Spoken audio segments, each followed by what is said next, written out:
এরা বলছে হজরে আসওয়াদ পাথর কে নিবা, জায়গা মতো রাখাটাকে এরা নিজের সৌভাগ্য মনে করত। সৌভাগ্য মনে করতে যায় সবাই বলে আমি হজরে আসওয়াদ পাথর রাখবো, সেও বলে হজরে আসওয়াদ পাথর রাখবে। সবাই যখন গেঞ্জাম, তো ফয়সালা হইল আগামীকাল সকালবেলা সর্বপ্রথম যে কাবা ঘরে ঢুকবে উনি সিদ্ধান্ত দিবেন এই কাজটা কি করবে। সকালবেলা দেখা গেল সবার আগে যিনি আসছেন তিনি হচ্ছেন মুহাম্মাদুর রাসূলুল্লাহ সাল্লাল্লাহু আলাইহি ওয়াসাল্লাম। প্রথম জিনিস যেটা বানাইলেন ওটা হলো আল্লাহর ঘর। রব্বে কারীম কোরআনে কারীম বলে দিয়েছেন ইন্না আউওয়ালা বাইতিন উদিআ লিন-নাস লাল্লাযী বিবাক্কাতা মুবারাকান ওয়া হুদাল লিল-আলামিন। ইন্না আউওয়ালা বাইত, নিশ্চয়ই প্রথমবার, নিশ্চয়ই প্রথম ঘর, উদিআ লিন-নাস, মানুষের জন্য আল্লাহ বানাইলেন এই ইবাদতের ঘর।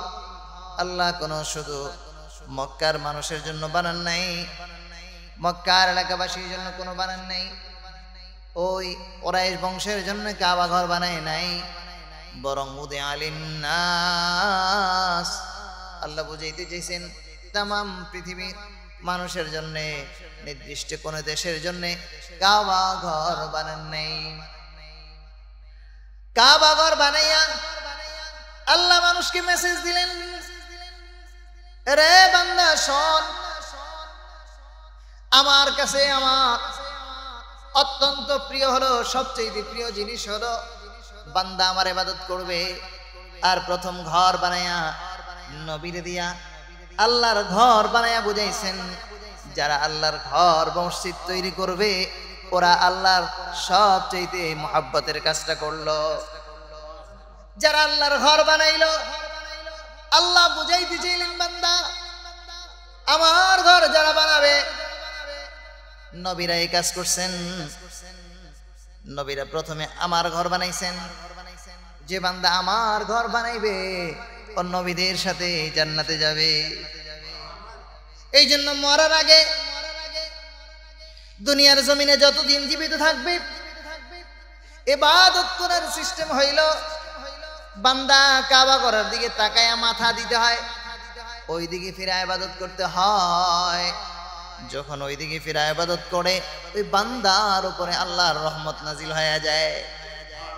আবার যখন মারা যাবে তো শোয়ানোর পর দুনিয়ায় যেমন চেহারা কেবলামুখী ছিল কাবা ঘরের দিকে, ঠিক তেমনি করে মৃত্যুর পরও ওই বান্দার জন্য মরার পরেও শোয়া কেবলামুখী করে দিতে হয়।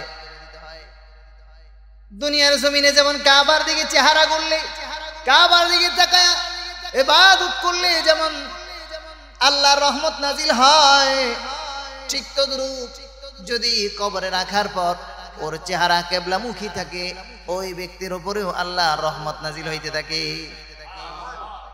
আল্লাহ রাসূল সাল্লাল্লাহু আলাইহি ওয়াসাল্লাম এই কথা বলার পর খাদিজাতুল কুবরা রাদিয়াল্লাহু আনহা মৃত্যুর আগে বড় পরেশান, বড় চিন্তিত হয়ে গেলেন। আমার ইন্তেকালের পর আমার কবরের কি অবস্থা হবে। নবীজির কাছে দুইটা জিনিস চাইলেন, এর মধ্যে একটা বললেন ইয়া রাসূলুল্লাহ ইয়া হাবিবাল্লাহ, আমার মৃত্যুর পর আমার কবরের মধ্যে আপনি আমারে শোয়াইবেন, আপনি নিজ হাতে আমার চেহারাখানা কেবলামুখী করে দিবেন। আমার আশা হলো, আমার বিশ্বাস আপনি যদি আমার চেহারাখানা কেবলামুখী করে দেন আর আমার চেহারা ফেরেশতারা আমার চেহারাটাকে কেবলামুখী থেকে ঘুরানোর সাহস পাবে না। আর যার চেহারা কেবলামুখী থাকবে ওর চেহারাখানা কেবলামুখী যার চেহারা থাকবে ওই ব্যক্তির উপরে আল্লাহর রহমত নাজিল হবে। আল্লাহর রহমত তখন নাজিল হবে তাহলে আশা করা যায় আমার কবরে আযাব হবে না। এই জন্য দোস্ত দুনিয়াতে জীবিত থাকা অবস্থায় চেহারা কেবলার দিকে, মরার পরেও কেবলার দিকে। কোরআনে কারীম আল্লাহ তাআলা বলছেন আল্লাহর ইবাদত সবচেয়ে বেশি প্রিয়। এই জন্য আল্লাহ প্রথমে ইবাদতের জায়গা বানাইছেন। কোরআনে কারীমে আল্লাহ বলছেন, ইয়া আইয়ুহাল্লাযীনা আমানু যকুরুল্লাহ যিকরান কাসীরা। হে ঈমানদারেরা, তোমরা বেশি বেশি পরিমাণে আল্লাহর জিকির করো। জিকির আল্লাহর আরেকটা ইবাদত। এই জিকির যেখানে সেখানে করা যায়, ওযু করার দরকার নেই, শরীরটা পাক থাকলেই হয়, কোনো প্রবলেম নেই। রাস্তাঘাটে করা যায় ইবাদত, আল্লাহর ইবাদত, আল্লাহর কাছে বড় পেয়ারা। বাবা আদম আলাইহিস সালাম আল্লাহর ঘর বানাইলেন। ওনার ইন্তেকালের পর ওনার ছেলে হযরত শীশ আলাইহিস সালাম আবার এটাকে মেরামত করলেন। এরপরে চলে আসলেন ওনার ইন্তেকালের পর নূহ আলাইহিস সালাম, উনি এটাকে নির্মাণ করলেন, ইস্তেকবাল দেখভাল করলেন। আল্লাহর ঘরের খেদমত নবীরা করেছেন। এত সুকপাল যারা আল্লাহর ঘরের খেদমত করার সুযোগ পায়। কিন্তু দোস্ত, আল্লাহর ঘরের খেদমত করতে পাইলে অহংকার করার কিছু নেই। নূহ আলাইহিস সালামের এরপরে প্লাবন হয়ে যাওয়ার পর কাবা ঘর আবার পানি বন্যা কবলিত হওয়ার কারণে মূল ফাউন্ডেশন আল্লাহ আসমানে উঠাই নিয়েছিলেন। কিন্তু পানিতে দীর্ঘদিন এই জায়গাটা ওয়ালটা একটু এলোমেলো ভেঙে ভেঙে গেছে। এরপরে নূহ আলাইহিস সালামের পরে ইব্রাহিম আলাইহিস সালাম আবার মেরামত পরিপূর্ণরূপে করেছেন। কোরআনে কারীমে আল্লাহ রাব্বুল আলামিন ইব্রাহিম পয়গম্বরের জাতির পিতা ইব্রাহিম আলাইহিস সালামের ওই কাবা ঘর নির্মাণের কথা আল্লাহ বলছেন। নির্মাণ কইরা ইব্রাহিম আলাইহিস সালাম বলছেন, রব্বানা তাকাব্বাল মিন্না ইন্নাকা আনতাস সামিউল আলিম। আল্লাহ গো, আমি যে কাবা ঘরটা বানাইলাম ওটা আপনি আমার থেকে কবুল করেন। আমি ঘর বানাই লাফালাফির করার কিছু নাই, আমি কাবা ঘরের মুতল্লি হয়ে গেছি, আমি কাবা ঘর বানাইছি, এতে পাওয়ারের লাফালাফির কিছু নাই, বলার কিছু নাই। আল্লাহ আপনি যদি কবুল করেন তাহলে আমার লাফালাফি আছে, আপনি যদি কবুল না করেন দুনিয়ার সবাই বললো আমি আপনি অমুক তমুক, কিচ্ছু বেল নেই, পুরাই বেকার। ইব্রাহিম পয়গম্বরের কথা আল্লাহ রাব্বুল আলামিন কোরআনে কারীমে জানে বলে বুঝাইছেন, বান্দারে আমার ঘরের খেদমত করতে পাইরা আবার গভীর রাতে সিজদা দিয়ে বইল, আল্লাহ আপনার যে ঘরের খেদমত করতে পারছি, আপনি যে আমারে লাগায় রাখছেন, এটা আমার বড় সুকপাল। রব্বানা তাকাব্বাল মিন্না ইন্নাকা আনতাস সামিউল আলিম। বলতেছিলাম ইব্রাহিম আলাইহিস সালাম বানাইলেন, বানাইতে বানাইতে মুহাম্মদুর রাসূলুল্লাহ সাল্লাল্লাহু আলাইহি সাল্লাম এই কাবা ঘরের খেদমতে নিয়োজিত ছিলেন। এই জন্য আল্লাহর ঘর বানানো এটা বড় তাৎপর্যপূর্ণ ইবাদত। রাসূল করিম সাল্লাল্লাহু আলাইহি সাল্লাম বলছেন, মান বানা লিল্লাহি মাসজিদান বানাল্লাহু লাহু বাইতান ফিল জান্নাহ। যে ব্যক্তি আল্লাহ তাআলার ঘর দুনিয়ায় বানাবে, ওই ব্যক্তির জন্য আল্লাহ তাআলা জান্নাতের মধ্যে একটা ঘর বানায় দিবেন। আল্লাহ রাব্বুল আলামিন আল্লাহর ঘর নির্মাণ প্রসঙ্গে কোরআনে কারীমে আল্লাহ বলছেন, ইন্নামা ইয়ামুরু মাসাজিদাল্লাহ মান আমানা বিল্লাহি ওয়াল ইয়াউমিল আখির। আল্লাহ বলেন সবাই আল্লাহর ঘর বানায় না, ইন্নামা ইয়ামুরু মাসাজিদাল্লাহ, নিশ্চয়ই আল্লাহর ঘর তারাই বানায় মান আমানা বিল্লাহি ওয়াল ইয়াউমিল আখির, যে ব্যক্তি ঈমান আনে আর বিশ্বাস করে আখিরাতে তার জীবনের হায়াত, তার জীবনের পয়সা, কামাই করা পয়সা, তার জীবনের সময়, তার জীবন যৌবন সম্পর্কে আল্লাহর কাছে জবাবদিহি করতে হবে। আল্লাহ বলেন তারাই আল্লাহর ঘর বানায়। এই জন্য দোস্ত বুজুর্গ, আল্লাহর ঘর আল্লাহ তাআলা ইবাদতগাহ বানায় দিয়া বুঝাইছেন, বান্দা এটা আমার বড় পেয়ারা। এই কাজে যারা লিপ্ত হবে রবের কাছে বড় পেয়ারা। আল্লাহ তাআলা বলেন, ওমা খালাকাতুল জিন্না ওয়াল ইনসা ইল্লা আমি তো মানুষকে বানাইছি ওরা দুনিয়া বৈশা ইবাদত করবে, আর পরকাল বানাইছি ইবাদতের উসিলা কইরা ওদের আরাম আয়েশের ব্যবস্থা হবে। দুনিয়ায় কোনো আরাম আয়েশের জায়গা বানাই নাই, দুনিয়ায় দিছি কাম। নবীজি বলছেন দুনিয়া মাজরাতুল আখিরাহ, দুনিয়া আখিরাতের ক্ষেত স্বরূপ। খেতে যেমন ফসল লাগায়, ধান লাগাইলে যেমন ধান পাওয়ার আশা আছে, আলু লাগাইলে যেমন আলু পাওয়ার আশা করা যায়, ঠিক তদ্রূপ বান্দা যদি দুনিয়ায় বৈশা বৈশা ইবাদত করে তাহলে মৃত্যুর পর তার জন্য আবাদুল আবাদ জিন্দেগির জান্নাতের নিয়ামত সেবক করবে। এই উম্মতের একটা খাস বিশেষত্ব হলো অন্য উম্মত চাইলেই যেখানে সেখানে ইবাদত করতে পারতো না। মুহাম্মদ রাসূলুল্লাহ সাল্লাল্লাহু আলাইহি সাল্লামের উম্মতের বৈশিষ্ট্য হলো যেখানে সেখানে নামাজ পড়তে পারে। রাসূল করিম সাল্লাল্লাহু আলাইহি সাল্লাম বলছেন আদ-দুনিয়া কুল্লুহা মাসাজিদা, দুনিয়ার সব কিছু মসজিদ, এগুলো সব আল্লাহ তাআলা আমার জন্য মসজিদ বানাইছেন। ওয়া তুহুরা, দুনিয়ার সকল জায়গা আমার উম্মতের জন্য আল্লাহ তাআলা ইবাদতের জায়গা বানাই দিয়েছেন, সবগুলো পবিত্র করে দিয়েছেন। দোস্ত, এই জন্য নবীর আয়েশা ইবাদতের জায়গা বানাইছেন।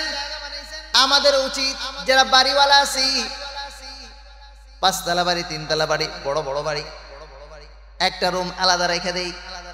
ওই বাড়ির ভাড়াটিয়া মহিলারা আছে, ওরা ওখানে নামাজ পড়বে। খেয়াল করে দেখেন আপনার মতো কত লোক একটা মাত্র রুমে বসবাস করে, ওখানে বসবাস করাই তো মুশকিল। ওখানে বেচারি ইবাদত কেমনে করবে? মাস গেলে তো আপনি ভাড়া গুনলেন, ভাবলেন না মুসিবত কোন দিক দিয়ে আসে কোন দিক দিয়ে যায়।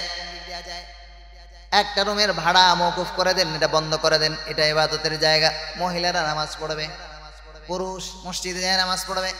3000 4000 টাকা আল্লাহর জন্য দিয়ে দিলেন।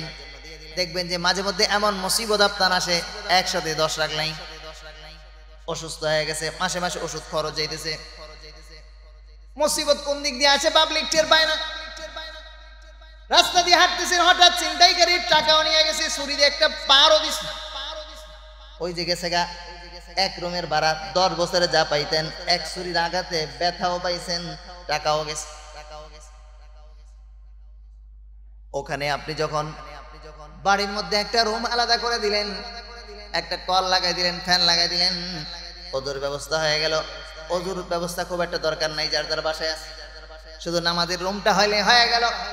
তাহলে আপনি ইব্রাহিম আলাইহিস সালাম, আদম আলাইহিস সালাম যেমন আল্লাহর ঘর বানাইছেন, এই সওয়াবটাও পেয়ে যাবেন। বড় বড় জায়গা পয়সাওয়ালারা মসজিদ বানানোর সওয়াব পাবে, ছোটরা পাবে না তা না।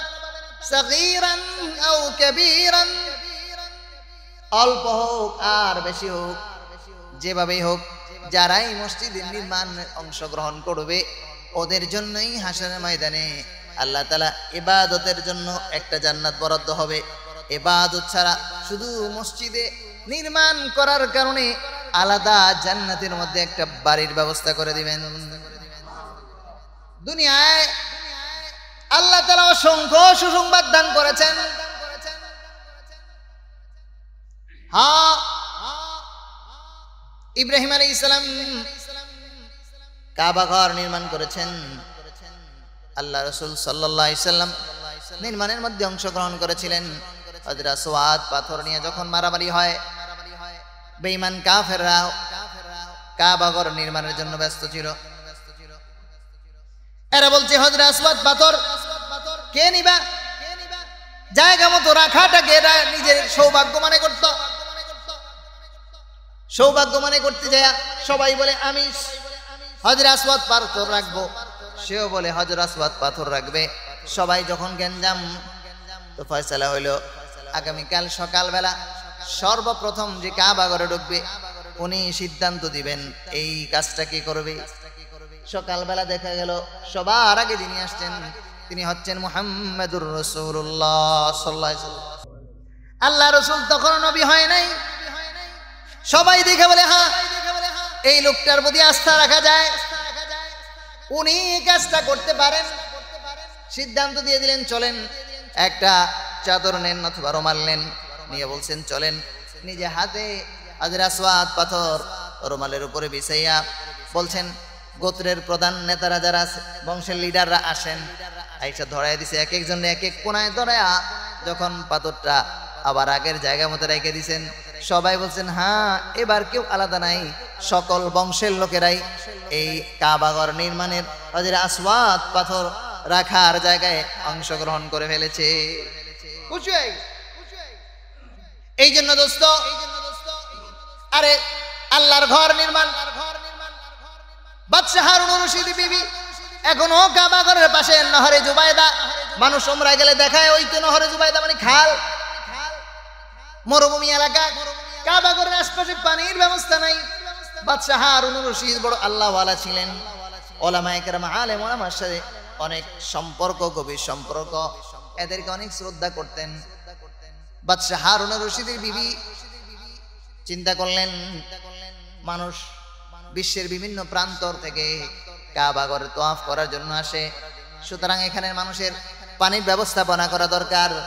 পাশে খাল তৈরি করে দিয়েছেন, ওখান থেকে মানুষ এখনো কাবার মানুষ, সৌদির মানুষ নহরে জুবাইদা, ওই জুবাইদার খাল থেকে পানি থেকে মানুষ উপকৃত হয়ে যায়।